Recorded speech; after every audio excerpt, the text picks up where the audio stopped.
Hola, bienvenida, bienvenido a esta nueva tutoría. Recíbela y llévala también en tu dispositivo móvil o tableta. Recuerda, esto es tutorías.co. Comillas. Los buenos estudiantes son sexys porque saben que la ciencia es atractiva y porque ser sexy también es ser agradable al progreso. Comillas. Como se observa en la figura, el ejercicio planteado consiste en crear un programa que permita determinar o imprimir los datos de una matriz cuyos subíndices sean iguales a un valor. Entonces la fila y la columna, si es igual al valor leído, se imprimirá ese dato.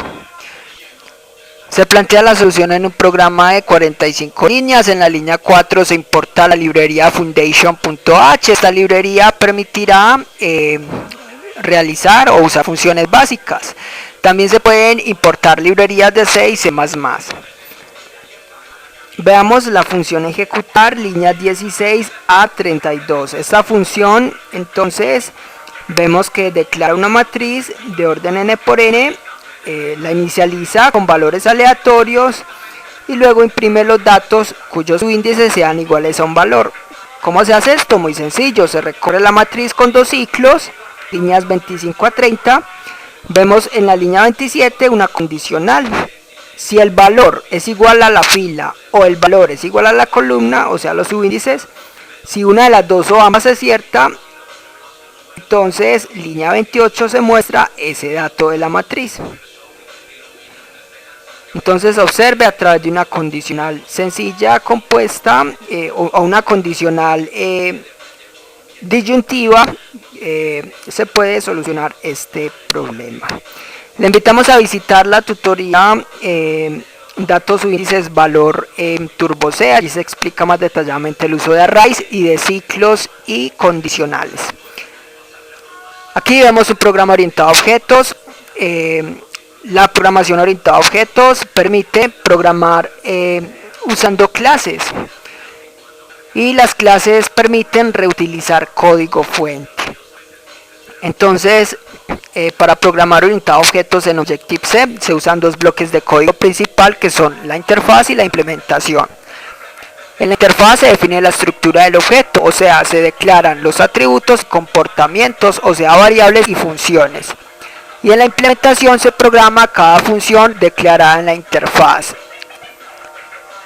Entonces veamos la interfaz, línea 6 a 8, va entre las directivas @interface@end. En la interfaz damos nombre a la clase como datos, subíndices como valor, dos puntos, hace referencia a la clase principal. En ese object se declaran los atributos x, y. Estas variables se usan como controladoras del ciclo for. Recuerde que las variables de instancia pueden ser accedidas desde cualquier método de la implementación.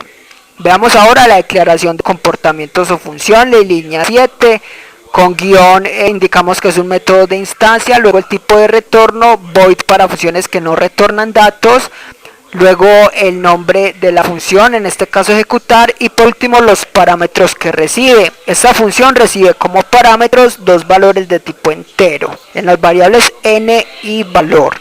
Entonces aquí ya queda definida la interfaz de esta clase.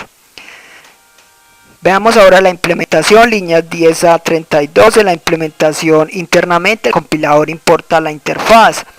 De ese modo garantiza que una función que vaya a ser programada haya sido previamente declarada. En la implementación hay un método especial, líneas 11 a 15, el constructor, método init. Este método no es necesario declararlo a menos que se sobrescriba, o sea que reciba parámetros. Este método se invoca cuando se instancian objetos de la clase datos subíndices como valor. En la línea 41 se instancia un objeto de esta clase.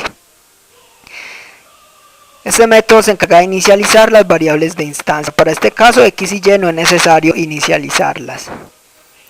Así queda lista entonces la implementación y la interfaz de la clase datos subíndices como valor. Para usar esta clase en otros archivos, usted puede guardar la interfaz en un archivo con extensión .h y la implementación en un archivo con extensión .m y luego los importa en la clase que los vaya a usar. para evitar copiar y pegar el código. Vamos ahora a instanciar objetos. Para usar la clase eso lo hacemos en el main, líneas 34 a 45. Recuerde que el main es el método de inicio del programa. En el main, entonces, líneas 36 a 40 recibimos el valor por parte del usuario. Y n, entonces, ¿qué será el tamaño de la matriz?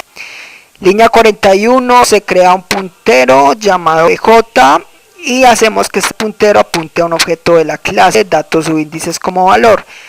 Para eso se instancia, entonces se invoca el método alloc que reserva memoria dinámica y a init que instancia, o mejor, invoca el constructor, creando así en memoria la estructura de un objeto de esta clase.